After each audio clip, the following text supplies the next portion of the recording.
Hello students, welcome to fundamental. Students, हम लोग resonance के बारे में पढ़ रहे थे।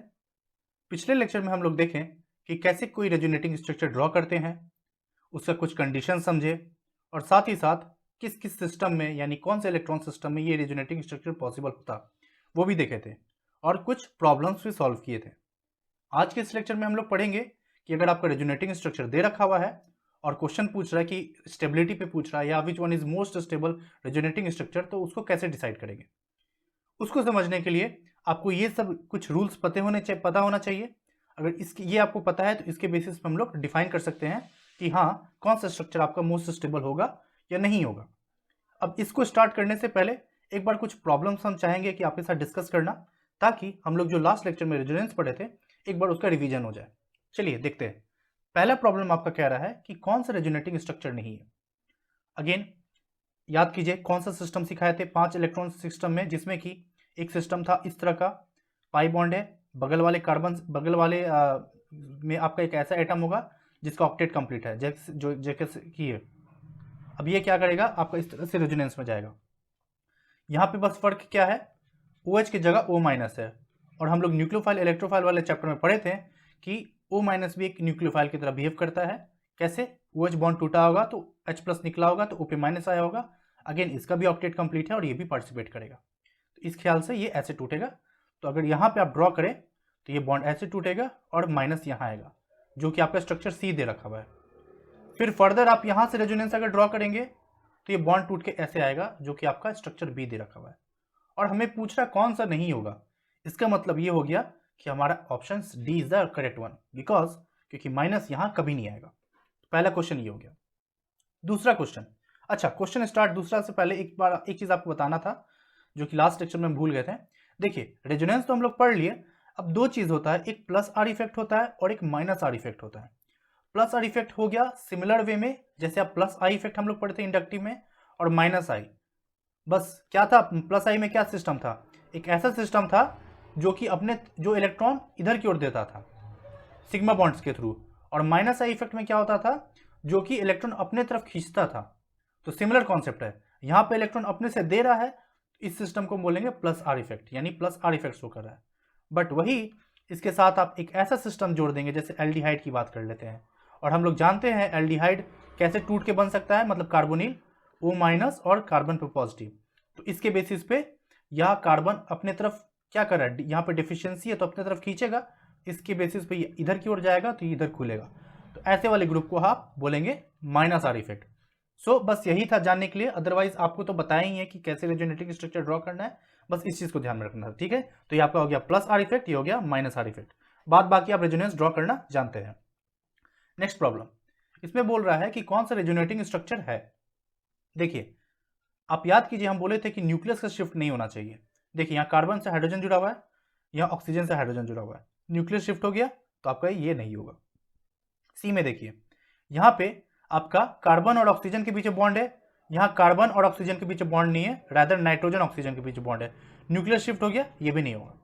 इधर देखिए, यहाँ पे आपका कार्बन का नाइट्रोजन से बॉन्ड है, ऑक्सीजन से बॉन्ड है, और नाइट्रोजन हाइड्रोजन से लगा हुआ है। बट यहाँ पे हाइड्रोजन नाइट्रोजन से की जगह आपको ऑक्सीजन से लगा है, तो न्यूक्लियस शिफ्ट हो गया, ये भी नहीं होगा। इसलिए करेक्ट आंसर ये है। एक बार फिर भी चेक कर लेते हैं, सिंस 3 गलत है तो यही होगा, बट फिर भी एक बार हम लोग देखते हैं। देखिए ऑक्सीजन से हाइड्रोजन जुड़ा हुआ है, ऑक्सीजन से हाइड्रोजन जुड़ा हुआ है, ये कार्बन से लगा है, ये भी कार्बन से लगा हुआ है, ये नाइट्रोजन से लगा है कार्बन, ये भी नाइट्रोजन से लगा हुआ है, यानी सब बॉन्ड कनेक्टिविटी सेम है। नाउ अब एक चीज देखिए, चार्ज कंजर्वेशन आपको सिखाए थे, यहाँ पे प्लस है, ये माइनस है, तो टोटल चार्ज सम क्या हुआ, 0। यहाँ पे भी देखिए मॉलिक्यूल पे कोई चार्ज है नहीं है, यानी ये भी 0, यानी चार्ज कंजर्वेशन भी ये फॉलो कर रहा है। तो इसकी ये कॉन्सेप्ट भी आपका रिवीजन हो गया और रिपीट हो गया। नाउ नेक्स्ट क्वेश्चन, इसमें पूछ रहा है कि कौन सा रेजोनेटिंग स्ट्रक्चर आपका नहीं है। अगेन देखिए, पहले न्यूक्लियस वाला कॉन्सेप्ट लगाइए, फिर से नाइट्रोजन मिथाइल के पीछे बॉन्ड है, यहाँ सल्फर मिथाइल के पीछे बॉन्ड है, न्यूक्लियस शिफ्ट किया कि नहीं किया, हाँ किया, इसलिए आपका ये रेजोनेटिंग स्ट्रक्चर नहीं होगा। और आपका नॉट में ही पूछा है, इसलिए आंसर ये दिस। सेम लॉजिक लगाएंगे आप बाकी में भी, बी को, सी को और डी को चेक करने में, और उसके बेसिस पे आप ये आइडेंटिफाई करेंगे कि ये सब रेजोनेटिंग स्ट्रक्चर है, क्योंकि नॉट पूछा है और हमारे पहले ही ऑप्शन में दिखा ये नॉट वाला है, यानी ये सब में होगा। तो आप इसको प्रैक्टिस कीजिए और देखिए कि कैसी ये इसका रेजोनेटिंग है, ये इसका रेजोनेटिंग है, ये इसका रेजोनेटिंग है, और अगर बन रहा है ठीक है, अगर कोई डाउट हो रहा है तो आप कमेंट सेक्शन में जरूर पूछिए, और अगर प्रॉब्लम हो रहा है तो प्रीवियस वीडियो का लिंक डिस्क्रिप्शन में दे रखा है, तो वहां से जाके आप चेक कर सकते हैं। चलिए आज के लेक्चर को स्टार्ट करते हैं। इसमें हम लोग को देखिए, पहले ये सारे रूल्स आपको पता होना चाहिए और उसके बाद आप फिर इसको सॉल्व कर सकते हैं। इसको स्टार्ट करने से पहले आपको एक चीज और बता देते हैं। आप ये सोचिए कि हम लोग बोल रहे हैं कि जहां भी रेजोनेंस होगा वहां स्टेबिलिटी होगा। जैसे कि वन ऑफ द रूल आपका कहता है कि more the resonating structure more will be the stability. Similarly जब आप इक्विवेलेंट रेजोनेटिंग स्ट्रक्चर ड्रॉ करते हैं वो भी मोर स्टेबल होता है। सो हम लोग इस पे आएंगे कि कैसे इक्विवेलेंट वाला मोर स्टेबल होता है, ये सब डिस्कस करेंगे। बट फिलहाल आपसे ये क्वेश्चन है, आप सोचिए कि चलो ठीक है हम लोग तो रेजोनेंस ड्रॉ करना सीख लिए, बट रेजोनेंस करने से हो क्या रहा है कि जिसके कारण वो मॉलिक्यूल स्टेबल हो रहा है। तो अगेन इसका आंसर आपका बॉन्डिंग से आता है। आप केमिकल बॉन्डिंग में पढ़े हैं कि कोई भी दो चीज के बीच में बॉन्ड कब बनता है, जब वो स्टेबिलिटी अटेन करना चाहता है, यानी स्टेबिलिटी अटेन करने के लिए बॉन्डिंग हो रहा है। अगर हम आपको इथीन की बात करें यानी CH2 डबल बॉन्ड CH2, तो यहाँ पे आप कैसे ड्रॉ करेंगे, एक पाई बॉन्ड रहेगा और यह H2 और बीच में सिग्मा बॉन्ड, तो ऐसे ऐसे बॉन्ड हुआ। याद कीजिए 1,3-ब्यूटाडाइन सिस्टम जो ये वाला हुआ करता था, यहाँ आपको हम बताए थे लास्ट लेक्चर में कि इसके बीच में रेजोनेंस कैसे हो रहा था। पहले ये मॉलिक्यूल कैसे रहा होगा, ये ऐसे रहा होगा और ये भी ऐसे रहा होगा, और हम आपको सिखाए थे कि अगर इसमें रेजोनेंस हो रहा है तो बेसिकली इस दोनों के बीच में बॉन्डिंग बन रहा है। मतलब पहले से ये बॉन्ड एग्जिस्ट कर रहा है, बट रेजोनेंस के कारण एक नया बॉन्ड बन रहा है, और उस नए बॉन्ड के कारण आप बेसिकली रेजोनेंस जब ऐसे ड्रॉ करते थे तो स्ट्रक्चर कुछ ऐसे ड्रॉ करते थे फॉर द टाइम बी। तो हो क्या रहा है, ये दो के बीच में कार्बन के बीच में एक पाई बॉन्ड बन रहा है, यानी आप एक्सटेंडेड बॉन्डिंग हो रहा है। सो बस आंसर यही है, हम लोग समझे कि जब कभी बॉन्डिंग होता है तो स्टेबिलिटी होता है। तो उसी तरह हम बोल सकते हैं कि रेजोनेंस के थ्रू हो क्या रहा है, बॉन्ड फॉर्मेशन का पॉसिबिलिटी बढ़ रहा है, और सिंस बॉन्डिंग हो रहा है यानी हम बोल सकते हैं एक्सटेंडेड बॉन्डिंग, तो उसके कारण क्या होगा, सिस्टम आपका स्टेबल होगा। सो यही लॉजिक है और कुछ नहीं है। And hence we can say कि रेजोनेंस के कारण बॉन्डिंग बढ़ता है, जिसी को हम लोग कंजुगेशन कहते हैं, और स्टेबिलिटी अटेन होता है। अगर ये चीज आप समझ गए तो कि तब आप इसको समझ जाएंगे। क्या कह रहा है, maximum covalent bond with complete octet of all atoms is more stable. ये समझे, मोर बॉन्डिंग मोर स्टेबिलिटी। तो ऑब्वियस सी बात है ऐसा रेजोनेटिंग स्ट्रक्चर जिसमें मैक्सिमम कोवेलेंट बॉन्ड है वो ज्यादा स्टेबल होगा। कोई बताने की बात नहीं है, समझ गए होंगे आप। अब देखिए इस प्रॉब्लम को। सो इस बेसिस पे अगर आप ये वाला प्रॉब्लम देखें तो 1 का देखिए और 2, 3 में देखिए, जहां सब केस में बॉन्ड सेम है एक्सेप्ट ये कार्बोनिल को देखिए और इधर वाले कार्बोनिल को देखिए। यहां से यहां क्या हो रहा है, ये पाई बॉन्ड टूट के आपका सेकंड में है। इसका मतलब कि 2 और 3 दोनों केस में क्या है कि पाई बॉन्ड नहीं है, बट फर्स्ट वाले में कार्बोनिल का पाई बॉन्ड है, यानी यहाँ पे कोवेलेंट बॉन्ड ज्यादा है। तो इस हिसाब से 1 इज द मोस्ट स्टेबल, जो कि आपका दिख भी रहा है। अब बात है 2 और 3 में हम कैसे डिसाइड करेंगे। अब इसके लिए कॉन्सेप्ट समझिए। 2 और 3 में आपको ऐसे देखना है, पहला कॉन्सेप्ट बॉन्डिंग समझ लिए, दूसरा ये है कि जब कभी भी सिस्टम में आपका चार्ज हो तो चार्ज इस तरह से होना चाहिए ताकि दोनों के बीच में गैप हो, अनलाइक चार्ज के बीच में जो गैप वो बहुत ही कम हो। मतलब इस तरह से, ना कि इस तरह से नहीं होना चाहिए। ये is more stable, not this is more stable. इसको इस एग्जांपल से भी आप समझिए। देखिए अगर आपको हम ये वाला मॉलिक्यूल देते हैं और इसका हम रेजोनेटिंग स्ट्रक्चर ड्रॉ करते हैं, एक रेजोनेटिंग स्ट्रक्चर O- और C+ होगा, और एक और रेजोनेटिंग स्ट्रक्चर आपका हो सकता है O- और ये प्लस। ये जब ऐसे टूट के इधर से जाएगा तो ऐसे जाएगा। अब देखिए ये माइनस प्लस पास पास है और यहाँ माइनस प्लस दूर दूर है, तो दिस इज मोर स्टेबल। खुद सोचिए ऐसा क्यों होगा, अगर पास पास है तो वापस ये बॉन्ड बना सकता है, इसलिए ये मोर स्टेबल होता है। पहला रीजन तो ये है। तो इस बेसिस पे आप देखिए तो प्लस यहाँ है माइनस यहाँ है, और प्लस यहाँ पे माइनस यहाँ है प्लस यहाँ है, यानी दोनों में डिस्टेंस सेम है। तो अब हम क्या लॉजिक लगाएं, ठीक है। अब दूसरा कॉन्सेप्ट ये होता है कि भले ही अगर चार्ज पास पास है मतलब डिस्टेंस सेम है, तो इस केस में अब अगला कॉन्सेप्ट ये आता है कि चार्ज का देखना है कि वो चार्ज किस पर है, क्या माइनस वाला मोर इलेक्ट्रोनिगेटिव पे है या लेस इलेक्ट्रोनिगेटिव पे है। सो बस अगर आपको ये पता है तो काम इजी है। इस वाले में अगर आप देखेंगे, एक सेकंड इसको मिटा देते हैं थोड़ा, नहीं तो देखिए इस वाले में अगर आप देखिए या माइनस इस O पे है और इसमें माइनस इस प्लस इस O पे है, तो आप खुद सोचिए मोर इलेक्ट्रोनेगेटिव है माइनस ज्यादा स्टेबल होगा कि पॉजिटिव? माइनस। तो हेंस वी कैन से ये माइनस वाला मोर स्टेबल है, इसलिए आपका 2 is more stable then 3। So I hope आपको क्लियर हुआ। तो अगेन एक बार फिर से बोल दे रहे हैं, पहले वाले में क्या कह रहा है कि मैक्सिमम नंबर ऑफ बॉन्डिंग होना चाहिए, जो कि आपको 1 में दिख रहा है। सेकंड वाले में क्या कह रहा है, अगर चार्ज सेपरेशन हो भी रहा है तो चार्ज सेपरेशन इस तरह से होगा कि वो पास पास हो, यानी कि इस तरह से हो, ना कि इस तरह से। ये नहीं चलेगा, ये चलेगा। और उसमें भी ये इस तरह से चार्ज सेपरेशन फॉर्म करेगा जो कि माइनस आपका O पे जाएगा और प्लस C पे जाएगा, ना कि प्लस O पे जाएगा और माइनस C पे जाएगा। ये नहीं होगा। क्लियर हुआ? तो हेंस फर्स्ट भी आप समझ गए, सेकंड भी आप समझ गए। फोर्थ आपको एक्सप्लेन कर ही चुके हैं पिछले वाले क्वेश्चन सॉल्व करा के कि न्यूक्लियर शिफ्ट नहीं करता है। कंजर्वेशन ऑफ चार्ज भी आप जानते हैं। अब एक चीज और समझ लेते हैं, लाइक चार्जेस वाला। ये बहुत बेसिक चीज है। आप खुद सोचिए, लाइक चार्ज यानी अगर हम दो पॉजिटिव पॉजिटिव को पास रख दे या दो निगेटिव निगेटिव को पास रख दे, ऑब्वियस सी बात है like charges repel each other. उस तरह से सोचिए। तो सिंस दोनों पास पास है, वो तो चार्ज के सेंस में हो गया, बट यहाँ पे हम जानते हैं बेसिकली ये चार्ज नहीं, बेसिकली ये डिफिशियंसी को बताता है, क्योंकि कार्बोकैटायन है, और ये आपको ऑक्टेट कंप्लीट होने के कारण माइनस चार्ज है तो उसको बताता है। तो दो मतलब इलेक्ट्रॉन डिफिशिएंट सेंटर पास पास होगा, नहीं होगा तो वो बहुत ही अनस्टेबल होगा। इस ख्याल से दोनों प्लस दूर दूर होना चाहिए। एक क्वेश्चन से आपको दिखाते हैं। देखिए ये क्वेश्चन आपका जून 2021 का जेईई मेन में पूछा है। इस क्वेश्चन में देखिए बोल रहा है कौन सा करेक्ट रेजोनेटिंग स्ट्रक्चर नहीं है। इसमें देखिए प्लस माइनस प्लस सब अपोजिट है, plus minus plus, plus minus इधर प्लस फिर माइनस, बट यहां देखिए प्लस प्लस पास में, और आपको क्या बोले लाइक चार्जेस को दूर रखना है, सबसे दूर, इसलिए ये नहीं होगा। तो this will be your answer. I hope you got the point.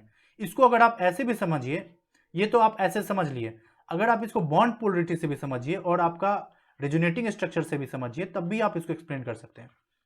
आप खुद सोचिए ये कैसा सिस्टम है, ये माइनस आर ग्रुप है, मतलब इलेक्ट्रॉन अपनी तरफ खींचेगा। याद कीजिए ये नाइट्रोजन में पॉजिटिव चार्ज है, अब पॉजिटिव होने के कारण अपने तरफ विड्रॉ करेगा। इसके बेसिस पर अगर इस बॉन्ड को हम तोड़ेंगे तो यहाँ माइनस आएगा, यहाँ प्लस आएगा, और इसके बाद ये जब बॉन्ड इधर की ओर आएगा इलेक्ट्रॉन, तो ये बॉन्ड टूट के आपका नेक्स्ट जो रेजोनेटिंग स्ट्रक्चर होगा वो कुछ इस तरह से बनाएगा, ये पॉजिटिव माइनस माइनस ये पॉजिटिव। सो इस बेसिस पे भी आप कह सकते हैं कि माइनस यहाँ आएगा, इसलिए यहाँ प्लस नहीं आएगा। और इस क्वेश्चन में ये क्या किया होगा बेसिकली, ये आपको ये ऐसे ही रहेगा, ये इधर की ओर तोड़ दिया है, जो कि पॉसिबल नहीं है क्योंकि ये माइनस आर ग्रुप की तरह बिहेव करेगा। अब यहाँ पे आपको एक कॉन्सेप्ट सिखा देते हैं जो कि पिछले लेक्चर में हम बताना भूल गए थे। देखिए जरूरी नहीं कि हर बार अगर किसी सिस्टम पे पॉजिटिव है तो इलेक्ट्रॉन उसकी तरफ आएगा, वो तभी पॉसिबल है अगर उसका ऑक्टेट खाली है। मतलब कि जैसे कार्बन कटायन होता है और यहाँ पे अगर पाई बॉन्ड है, ये शिफ्ट इसलिए हो रहा था क्योंकि इसके पास 6 इलेक्ट्रॉन था तो इसको इलेक्ट्रॉन चाहिए था। उसी तरह इस केस में भी देखिए, ऑल्दो इसका 1 2 3 चारों बॉन्ड कंप्लीट है, फिर भी इलेक्ट्रॉन ले रहा है पॉजिटिव के कारण। इसका मतलब हमको कोई ना कोई बॉन्ड तोड़ना पड़ेगा, हम लोग यहाँ तोड़ पा रहे हैं। लेकिन imagine a situation like this case hair, nitrogen के पास आपका चारों बॉन्ड है और उस पर पॉजिटिव है और कोई भी पाई बॉन्ड नहीं तोड़ने के लिए। तो इस केस में क्या है, इसका ऑक्टेट अभी भी फुलफिल्ड है और अब ये क्या करेगा, ऐसे एक्सेप्ट नहीं कर सकता। क्यों? क्योंकि ऑल्दो पॉजिटिव है लेकिन ऑक्टेट खाली है, मतलब जगह खाली है, नहीं है ना, तो कहां से लेगा, नहीं ले पाएगा। और साथ ही साथ इसके जैसे यहाँ कोई एक पाई बॉन्ड भी नहीं है जिसको आप तोड़ कर दिखा दें और वो एक बॉन्ड बना दे, यहाँ पे बॉन्ड बना दे। क्लियर हुआ? So I hope you got the point. तो चलिए, तो आप ये वाला पॉइंट भी समझ गए, ये भी समझ गए, ये भी समझ गए। अब बचा बाकी 6 7 8। इसको करने से पहले कुछ प्रॉब्लम्स हम लोग देख लेते हैं ताकि जो भी चीज डिस्कस किए हैं first rule first second rule इसको यहां समझ सके। यहां क्वेश्चन कह रहा है कि अगेन स्टेबिलिटी बताना है रेजोनेटिंग स्ट्रक्चर का। अगेन देखिए ये न्यूट्रल मॉलिक्यूल है, ये दोनों चार्ज मॉलिक्यूल है, यानी कि कहीं ना कहीं एक बॉन्ड टूटा है। देखिए यहाँ पे एक पाई बॉन्ड है, यहाँ पाई बॉन्ड टूटा हुआ है, ठीक है। और इस केस में भी अगर आप आए तो देखिए 1 2 3 4, यहाँ 4 पाई बॉन्ड है, 1 2 3 यहाँ 3 है, 1 2 3 यहाँ 3 पाई बॉन्ड है, यानी एक बॉन्ड टूटा, यानी this one will be most stable. तो ये हो सकता है, ये हो सकता है, तो ये दोनों नहीं होगा। अब हमें 2 और 3 में देखना है। 2 और 3 आप कैसे डिसाइड करेंगे, चार्ज सेपरेशन, ये पास है और ये दूर है, दूर होने के कारण ये लेस स्टेबल, ये मोर स्टेबल। सो 1 2 3 खटैक, this is the answer. I hope you got the point. Similar question यहां पूछ रहा है स्टेबिलिटी। अगेन पहली बात अगेन आप देखिए पाई बॉन्डिंग, 1 पाई 2 पाई 3 पाई 4 पाई, यहाँ भी 4 है, 1 पाई 2 पाई 3 पाई 4 पाई, यहाँ भी 4 है।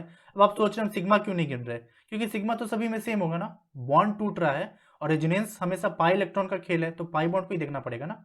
1 पाई 2 पाई 3 पाई 4 पाई, यानी पाई बॉन्ड का लोचा नहीं है, यानी सभी में कोवेलेंट बॉन्डिंग सेम है। अब हमें बेसिकली देखना क्या है, चार्ज को देखना है। यहाँ माइनस ओ पे है, यहाँ माइनस सी पे है, यहाँ माइनस एन पे है, and you know very well that negative on most electronegative atom is the most stable, hence P followed by your R then your Q. Clear? Okay, ये तो देख ही लिए। अब बात कर लेते हैं इस क्वेश्चन की। देखिए यहां कह रहा है अगेन, यहां पे स्टेबिलिटी बताना है, फिर से किस ऑर्डर। देखिए अगेन फिर पाई बॉन्ड देखिए, 1 पाई 2 1 पाई है बस, यहां भी 1 पाई है, यहां पाई टूटा हुआ है, यानी 3 और 4 सबसे घटिया होगा। 3 और 4 यहां पे दिया हुआ है, 3 और 4 यहां दिया हुआ है, यानी ऑप्शन सी नहीं होगा, ऑप्शन डी नहीं होगा। अब 3 और 4 में से 3 ही क्यों हो रहा है, 4 क्यों नहीं होगा? देखिए माइनस ओ पे है, और यहाँ प्लस ओ पे है, कौन सा ज्यादा स्टेबल है? ये, इसलिए 3 इज मोर, जो कि आपको यहां भी दिया हुआ है और यहां भी दिया हुआ है। अब 1 और 2 में देखना है। 1 में आपका पाई 1 है, इसमें पाई 1 है, बट ये molecule as a whole neutral है, यहाँ चार्ज सेपरेशन है, इसलिए 1 will be your most stable, so this one. याद कीजिए हम बोले हैं कि जितना ज्यादा कोवेलेंट बॉन्डिंग हो वो ज्यादा स्टेबल है और चार्ज सेपरेशन वाला कम है।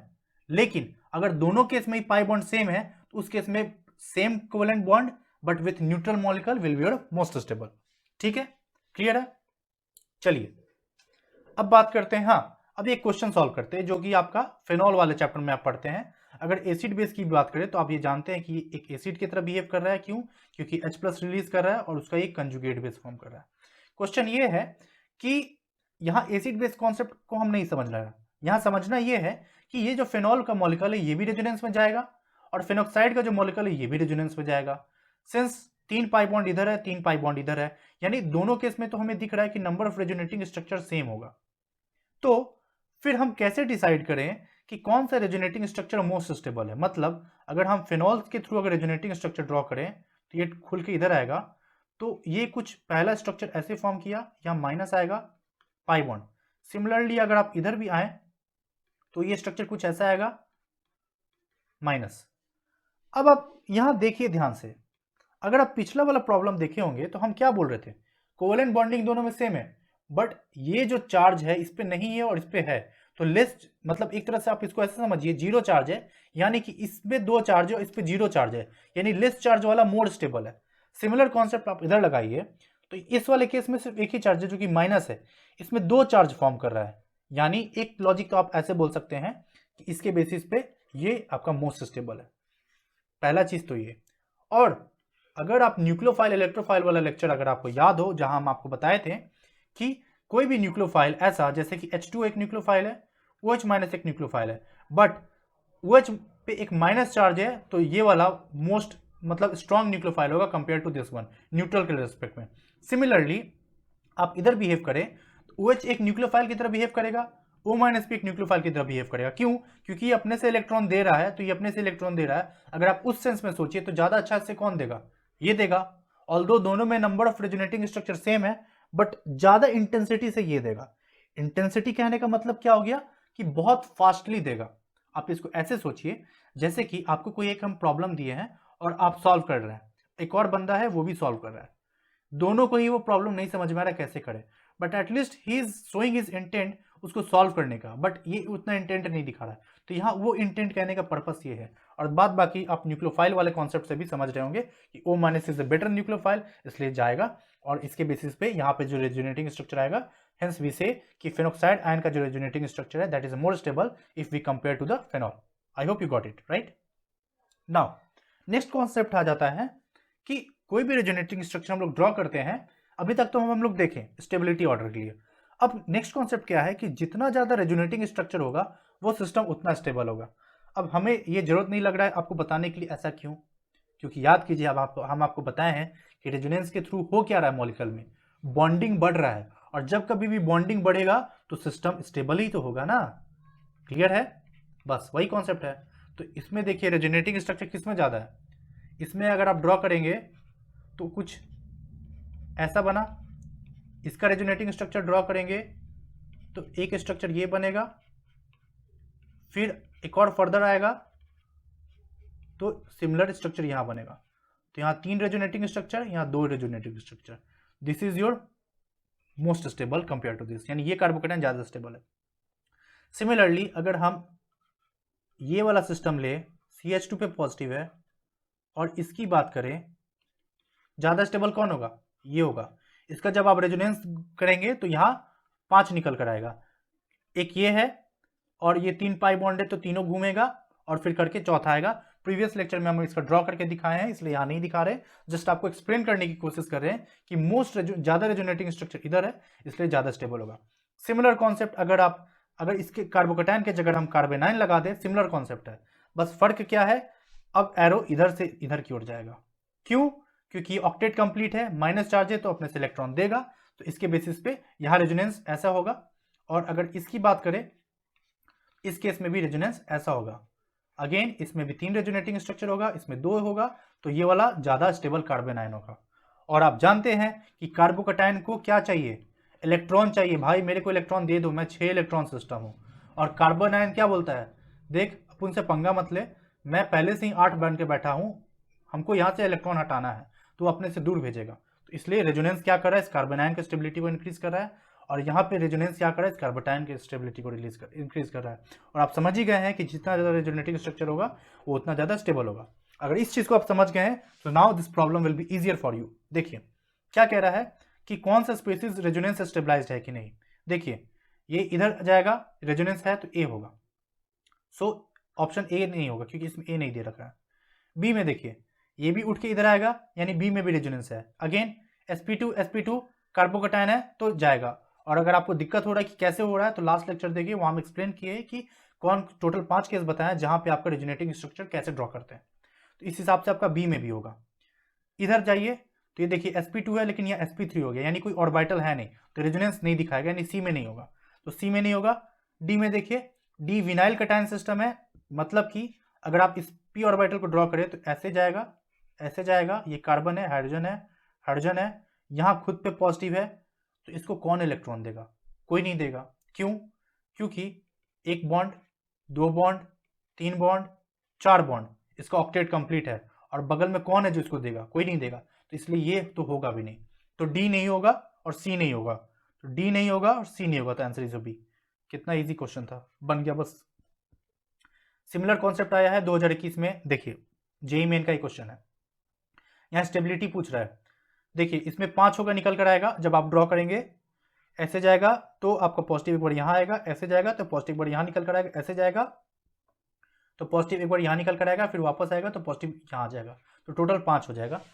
इसमें देखिए विनाइल कैटायन नहीं होगा, नहीं होगा, यहां रेजोनेंस नहीं है क्योंकि कोई पाई बॉन्ड नहीं है बगल में, तो इसलिए आपका सबसे ज्यादा ए में होगा। देखिए ए में है, यहां है, ये नहीं होगा, ये नहीं होगा, ये नहीं होगा, सो सिंपल। क्लियर? चलिए अब बढ़ते हैं फटाफट अगले कॉन्सेप्ट पे। यहां पे देखिए क्या है, इक्विवेलेंट रेजोनेटिंग स्ट्रक्चर का कॉन्सेप्ट है। ये यहां पे ये बताना चाह रहा है कि देखिए इक्विवेलेंट कहने का मेरा पर्पस हो गया कि जैसे आप कार्बोक्सिलिक एसिड समझिए और उसका एक H+ निकल जाएगा तो कार्बोक्सिलेट अनायन फॉर्म करेगा, जो कि ये है। अब ये रेजोनेटिंग स्ट्रक्चर जाएगा तो ऐसा पॉसिबल होगा, यानी कि यहां पे जो रेजोनेंस हो रहा है जिसमें माइनस चार्ज O से O पे ही घूम रहा है, यानी ऐसे घूम रहा है, तो इसको बोलते हैं resonating structure, equivalent resonating structure. मतलब जैसा ये है वैसा का वैसा यही बना, इक्विवेलेंट है। और ये जो रेजोनेटिंग स्ट्रक्चर होता है ये मोस्ट स्टेबल होता है compare to the structure like this one. अगर आप फिनॉल का जो फिनॉक्साइड आयन ड्रॉ करेंगे, इसमें अगर आप रेजोनेंस ड्रॉ करेंगे तो इसमें ड्रॉ करते करते करते करते 5 रेजोनेटिंग स्ट्रक्चर आएगा, बट यहां तो हमें 2 दिख रहा है। और हम जानते हैं कि 5 वाला ज्यादा होना चाहिए, क्योंकि हम लोग जस्ट देखे कि मोड़ वाला मोड़ होता मतलब ज्यादा अच्छा होता है। बट इस केस में क्या है, इक्विवेलेंट वाला ऐसा क्यों होता है? क्योंकि आप देखिए ध्यान से, यहां माइनस O से O पे ही जा रहा है, बट फिनॉक्साइड आयन में क्या हो रहा है, माइनस O से C पे आ रहा है, ऐसे जाएगा, ऐसे गया, C पे आ रहा है। और C वाला लेस इलेक्ट्रोनेगेटिव नहीं है, मतलब C वाला मतलब oxygen is more electronegative than C, तो इसलिए ये वाला ज्यादा स्टेबल होगा, इसके बेसिस हम लोग बोलते हैं। तो पहला रीजन तो ये रहा। अब इस पे कुछ क्वेश्चन देखते हैं। और आप, हाँ, क्वेश्चन क्या कह रहा है कि ये जो मॉलिक्यूल दे रखा हुआ है तो पूछ रहा है कि कार्बन ऑक्सीजन का बॉन्ड लेंथ बताइए, किसका ज्यादा होगा, 1 का ज्यादा होगा, 2 का ज्यादा होगा, 3 होगा, क्या होगा। तो क्वेश्चन यही है। तो इसका आंसर तो बहुत इजी है, आंसर डी होगा। क्यों? क्योंकि अगर आप याद करें कि हम आपको फर्स्ट लेक्चर में पढ़ाए थे कि why do we study resonance, और वहां बताए थे कि लुईस स्ट्रक्चर को कंपेयर करते हुए हम बताए थे कि रेजोनेंस हम लोग क्यों पढ़ते हैं, और ओजोन का एग्जांपल देखे थे जिसका रेजोनेटिंग स्ट्रक्चर हम लोग जो ड्रॉ किए थे उसमें देखे थे कि पार्शियल डबल बॉन्ड कैरेक्टर, यानी इसका बॉन्ड लेंथ और इसका बॉन्ड लेंथ इक्वल था। रेजोनेंस का यही तो प्रॉपर्टी होता है ना, क्योंकि पूरा एक्सटेंडेड बॉन्डिंग होता है, तो जिसके कारण वो हर जगह होते हुए जाता है। इसके बेसिस पे सिमिलर, अगर आप यहां से रेजोनेंस ऐसे जाएगा तो एक बार रेजोनेंस फिर ऐसे जाएगा, इसलिए तीनों का बॉन्ड लेंथ सेम होगा, तो इसलिए answer D. Similar concept triple E 2003 में पूछा है, बोल रहा है कि कार्बोक्सिलेट अनायन में जो कार्बन ऑक्सीजन का जो बॉन्ड लेंथ है वो बराबर होता है, रीजन क्या है? Answer is your resonance. Clear हुआ? देखिए कॉन्सेप्ट बहुत इंपॉर्टेंट समझना, क्योंकि ये हर जगह रिपीट होगा। ठीक है, चलिए अब हाँ, ये स्लाइड बहुत इंपॉर्टेंट हो जाता है। ये स्लाइड हम आपका क्लास 12 के एनसीईआरटी की किताब से लिए, कार्बोक्सिलिक एसिड वाली चैप्टर से। यहां जस्ट आपको हम प्रूफ करना चाहते हैं कि इधर जो हम आपको एक्सप्लेन किए कि ये जो इक्विवेलेंट रेजोनेटिंग स्ट्रक्चर है ये मोस्ट स्टेबल है compare to this one phenoxide ion के रिस्पेक्ट में, उसका प्रूफ है। देखिए कैसे, अगर कार्बोक्सिलिक एसिड H+ रिलीज करेगा तो कंजुगेट बेस बनाएगा। यहां देखिए एसिड है तो यहां जो बेस हम यूज कर रहे हैं एक वीक बेस है जो कि आपका सोडियम बाइकार्बोनेट है, तो वो क्या कर रहा है, इसका प्रोटॉन एब्स्ट्रैक्ट करके ये अनायन बना रहा है जो कि कंजुगेट बेस है। लेकिन वही अगर आप सिमिलर रिएक्शन अगर फेनॉल के साथ कराते हैं, अगर फेनॉल एक अच्छा एसिड होता तो फेनॉल भी क्या करता है, NaHCO के साथ रिएक्शन करके फेनॉक्साइड अनायन बनाता, यानी O- Na+ बनाता, बट ये रिएक्शन नहीं होता है। देखिए क्या लिख रहा है, carboxylic acid react with weaker base. पूरा सेंटेंस को अगर आप ध्यान से पढ़े, unlike phenols they react with weaker bases. Unlike phenol बताना यही चाह रहा है कि फेनॉल रिएक्ट नहीं करता है। सो इससे क्या प्रूफ हुआ, यानी ये घटिया एसिड है। मोर स्ट्रॉन्ग एसिड आपका कार्बोक्सिलिक एसिड है। इससे ये साबित हुआ कि कार्बोक्सिलिक एसिड ज्यादा अच्छा एसिड है। क्यों हो रहा है? क्योंकि यहाँ पे इक्विवेलेंट रेजोनेटिंग स्ट्रक्चर है। बट अगर आप ये सोचते हैं कि मोर रेजोनेटिंग स्ट्रक्चर, मोर स्टेबिलिटी, ठीक है, लेकिन वो यहाँ पे एप्लीकेबल नहीं है अगर आप कंपेयर करेंगे इक्विवेलेंट वाले के रेस्पेक्ट में। और ये एक्सपेरिमेंट प्रूव कर रहा है कि हाँ, इक्विवेलेंट वाला कैसे स्टेबिलिटी इंक्रीज करा देता है। समझ में आया? चलिए आखिरी कॉन्सेप्ट है, फटाफट देख लेते हैं, लीनियर और क्रॉस कंजुगेशन को। देखिए लीनियर कंजुगेशन क्या होता है, जो आज तक अभी तक आप पढ़ते आए, अगर सिस्टम में फ्लो एक डायरेक्शन में इधर से इधर की आ रहा है, अगर आप इसको ड्रॉ करें, डबल बॉन्ड, ये इधर की ओर आया, पॉजिटिव इधर, फिर फर्दर आप इधर की ओर करेंगे इधर आएगा, और फिर फर्दर इधर की ओर करेंगे तो इधर आएगा, यानी सारा एरो एक डायरेक्शन में जा रहा है, तो इसको कहते हैं लीनियर। लेकिन क्रॉस कंजुगेशन क्या होता है, नाम से पकड़िए क्रॉस। इसको इस एग्जांपल समझाते हैं, जैसे कि ये वाला देखिए, इसमें क्या है कि ये भी रेजोनेंस में जाएगा, आपको हम सिखाएं कार्बोक्सिलेट अनायन के वाले टॉपिक में, तो इसका एक रेजोनेटिंग स्ट्रक्चर ये होगा। दूसरा पॉसिबिलिटी क्या था, क्या हो सकता है दूसरा रेजोनेटिंग स्ट्रक्चर, ये भी जा सकता है, तो आपका स्ट्रक्चर ये फॉर्म करेगा। सो ये भी रेजोनेटिंग स्ट्रक्चर है, ये भी रेजोनेटिंग स्ट्रक्चर है।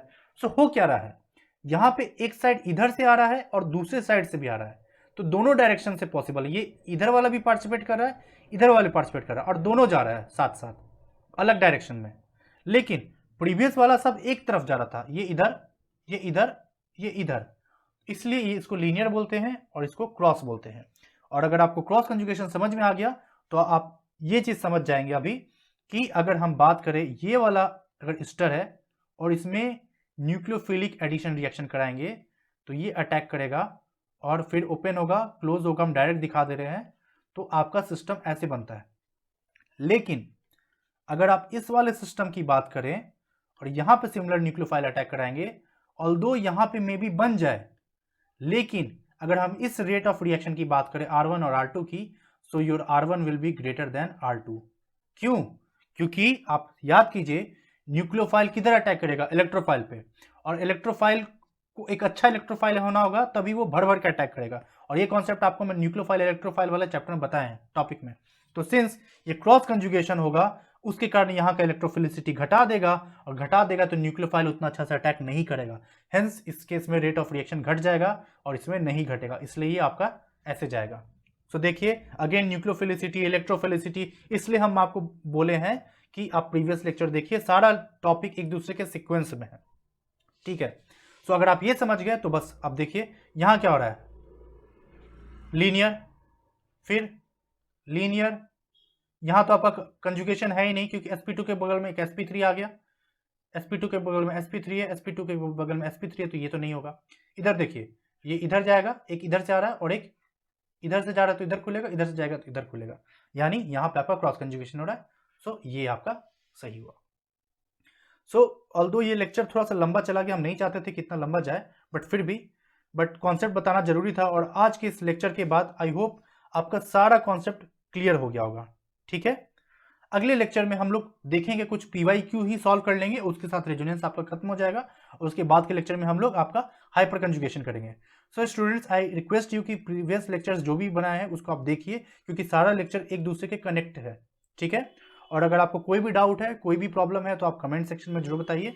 और मिलते हैं अगले लेक्चर में हम लोग हाइपर कंजुगेशन के साथ। और thanks for joining guys and good luck, thank you.